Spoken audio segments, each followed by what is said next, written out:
So guys, I woke up one morning and I found that the airbag light came up on the dashboard. Then I found the controls weren't working on the steering wheel and the horn wasn't working. So after doing a bit of research, I found that the ribbon inside the steering wheel is probably severed. So I'm going to attempt to open it up and fix it. A second-hand part costs about £200 roughly on eBay, and it has to be programmed into the car. I've just had an expensive repair where a fuel pump control module had to be changed and programmed into the car, and it costs over £1,000. So a few days after that this happens. So I'm going to attempt to repair it, not buy a replacement, because if you do that, the lights on the dashboard will still not go and it may not work at all. And I think that if you put it in, it messes up the ECU, and then even the original will not clear the lights on the dashboard. So then you're stuck. So I think the best course of action to begin with, from what I've seen watching videos on YouTube and stuff, is that first thing to do would be to try and fix it, because then the ECU knows that part and it may fix it. I've seen some videos where the guys have managed to fix it and save.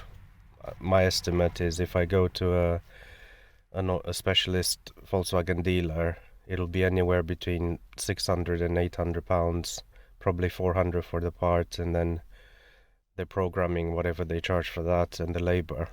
So yeah, I hope I can fix it for nothing with just a bit of soldering. So right now I have the steering wheel like this because this is the only way to disconnect the airbag. There's a hole in there and there's a clip that you have to push down. The screwdriver is too long, it touches the display and it doesn't go in straight, so I'm gonna have to find a shorter one and try again. So I've disconnected the battery so the airbag doesn't blow up in my face. I am a bit worried about the radio asking for a code when I reconnect the battery, but hopefully not. I found a shorter one and it worked perfectly.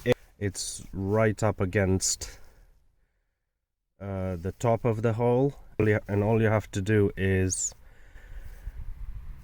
move it gently and it like pops out very easily, and the thing came out. Now you disconnect all the plugs. I may not show every single plug because there's loads of videos showing that you disconnect the plugs and which ones and all that. There's one there and there's one here.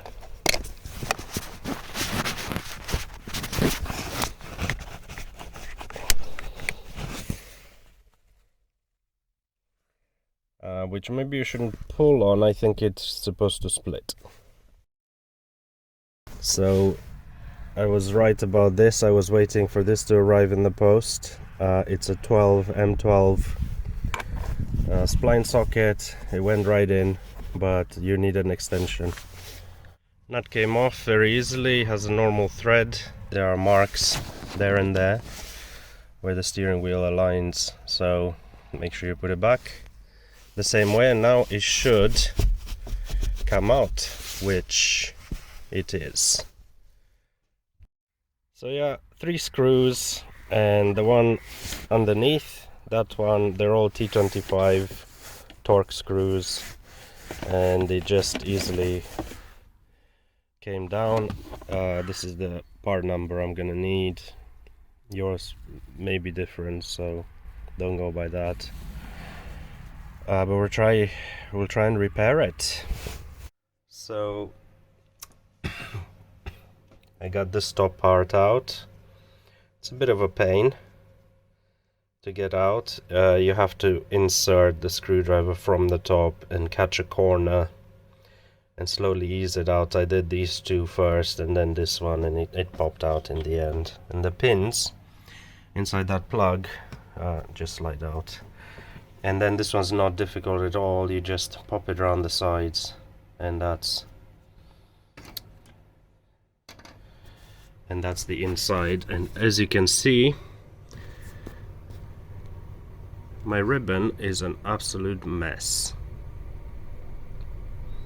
So we're going to have to resolder it back here, and hopefully fix it and save ourselves about 600 quid, 800 quid. So this plug here connects to the PC board underneath, and it can easily be just popped out like so, and then we can connect our ribbon.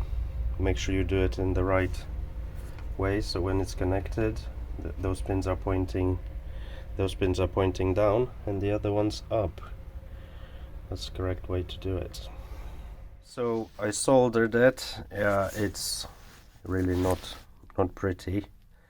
I made a bit of a mess because the iron was not hot enough, but anyway, it's soldered now, and it tests from one end to the other, which is really good. I had to cut a little bit off from this mangle piece. Also, these are a real pain. I know nobody has shown on YouTube the soldering process, because it's an absolute pain. I tried scraping both sides of those ends and stuff, but remember that you've got a hot iron and they melt. It might be a better way to expose the wires than trying to scrape them like I did at first, but then you've got to deal with the gunk that results. So yeah, do your best. And what I've done is that I've removed the white plastic thing that crimped the ribbon. Obviously this thing moving up and down all the time might break again, so I want to, using those indentations underneath the ribbon, I cleaned everything with surgical spirits which I had lying around, because remember, this is covered in lithium grease when you take it out of the assembly. So I cleaned it really well, and now I'm planning to hot glue the back of it there. Okay, hot gluing worked surprisingly well. It's holding very well, and it feels a lot more secure with those connections.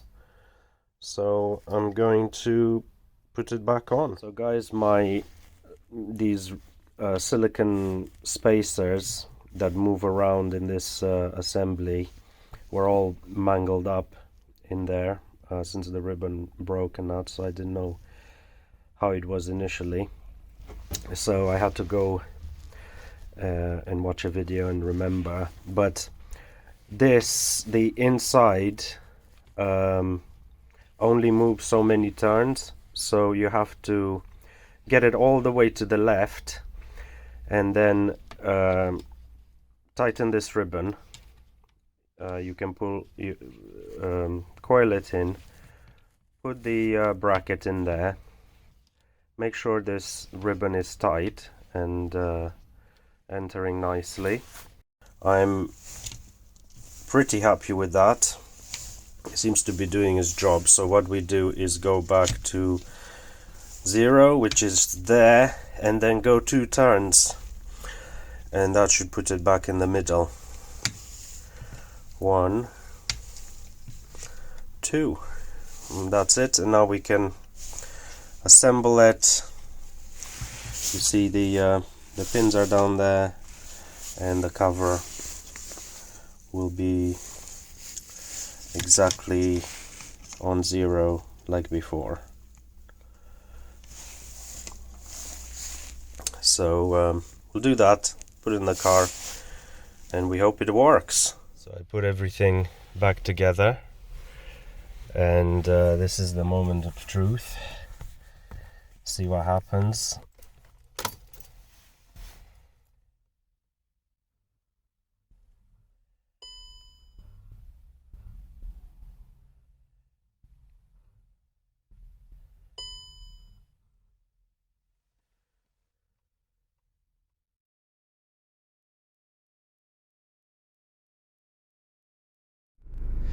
So guys, buttons are fixed in my vehicle, and I think this is the truly helpful part of the video. I'm going to tell you the mistakes I've made. They've cost me, but hopefully it will save you a lot of trouble and a lot of money. Basically, I made two mistakes. One of them was that as I was disassembling the airbag, there's a plug right in the middle there, and there's a plug here that connects to this button, and then there's a ribbon that goes round to these other buttons.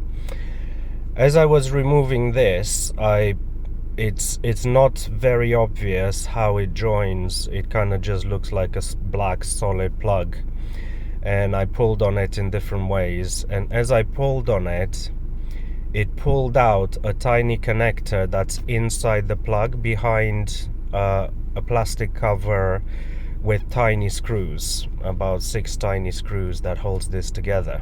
The wire was still attached. There was no indication. The plastic on the bag doesn't allow them to completely come out. They just unplug. So anyway, took it out, fixed the squib, I soldered it and all that, and while I was doing that, there's my second mistake. 2 of the wires were short-circuited, and I just couldn't figure out why, and it turned out to be on the plug that goes at the bottom. That was the airbag, so the 2 wires that control the airbag were shorted out. After some time I figured out that it's a safety feature in the plug, so when you unplug the airbag, the plug itself shorts out, and when you plug it back in, the connection opens. Fixed the squib, put it in the vehicle. It didn't work, and it didn't work because of this. But I thought, it's more than just the ribbon, so I went on eBay, sent it to an online service, came back. When I sent it away, he saw that the plug was melted, where I tried to trace those wires to see why they were shorting, and he asked me for extra money to fix the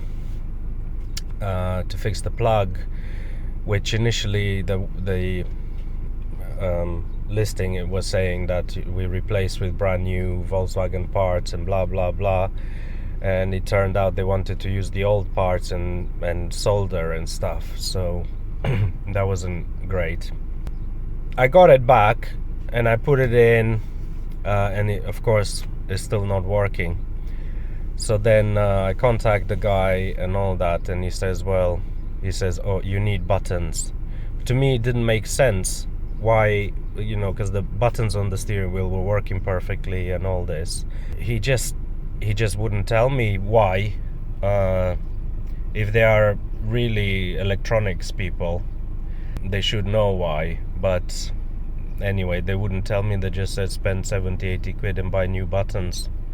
I bought an OBD11 tester device, and it works with your phone and for Volkswagen cars, and went through settings and all that, and I was getting no connection to the steering wheel control module. So I thought maybe the control module is dead or whatever. So I contact the guy again, and he says buy new buttons and it'll work. So that clicked something with me, and I thought, you know what, I need to go in there, open the back of this, and see if there's any loose wires, test all the connections. It needs a tiny Torx screwdriver. T7 wouldn't work, T6 felt a bit loose, So maybe it's a T6.5 or something. I used the T6 and it worked, but it felt a bit loose.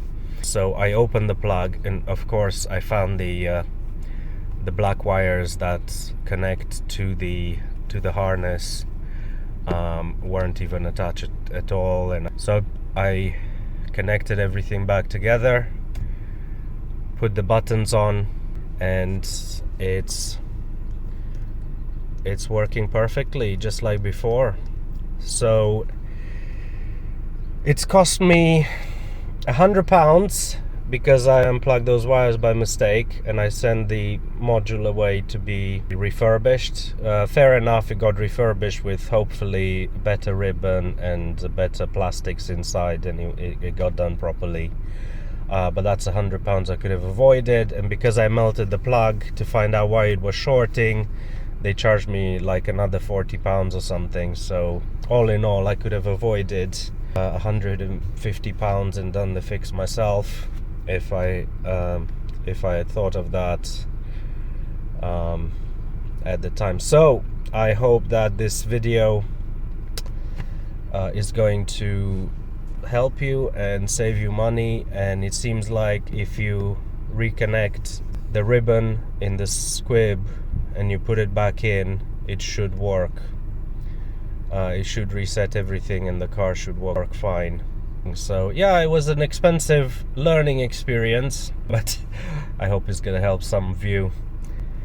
I think videos about mistakes are really helpful because I've told you what I've done wrong, and you can avoid it and you can actually have a successful fix. So yeah, I hope it goes well, and I hope you get your car working again soon.